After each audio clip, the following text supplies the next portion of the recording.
Police has confirmed that a 21-year-old man is now holding 5 crew members on board a Canadian airliner hostage. The aircraft was about to take off from Montego Bay and fly to Halifax on Canada's east coast. There were at least 174 people on board, but all passengers have now been freed. The airline and the airport says no one has been injured in the incident so far. For more on this, we can now speak to journalist Janice Budd, who's a news editor for Radio Jamaica. Janice, thanks very much for taking the time to speak to us. What's happening on the ground now? What are you hearing? We're actually hearing, as you reported, Marcus, that they have identified this gunman, this lone gunman. He is apparently Jamaican, a young person. We understand that his father has been summoned to the airport, and he will be joining negotiators to talk to this young gunman who is still on board with those members of the flight crew, as you described.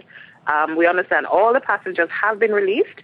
The Prime Minister of Jamaica, Mr. Bruce Golding, has addressed them, and they are being put up in hotels in Montego Bay and placated, I suppose, after their horrific ordeal.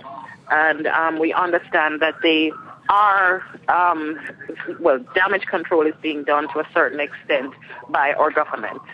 Do we have any possible motives for this man staging this hijacking at this point? I know it's still very early on, but is he making any sort of demands? Well, you're right. It is early on. We first heard that he might have had mental illness or an emotional problem. We understand that when he was going through the security checkpoints, he did demand to be flown to Canada out of Jamaica. We're not sure as to his mental state now.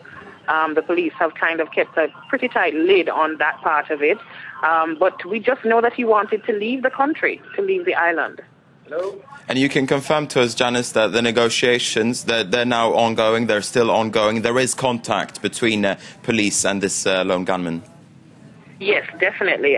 So insofar as his father has been sent for and is expected to be allowed onto the plane to talk to him, we are we're aware that the military who have been trained in these sorts of things has been intervening with him. We understand the Prime Minister and his security minister have also been brought into the area where they are overseeing the general hostage negotiation process. Janice Budd for Radio Jamaica, thanks very much for giving us that update on this hostage drama on the tarmac in Jamaica.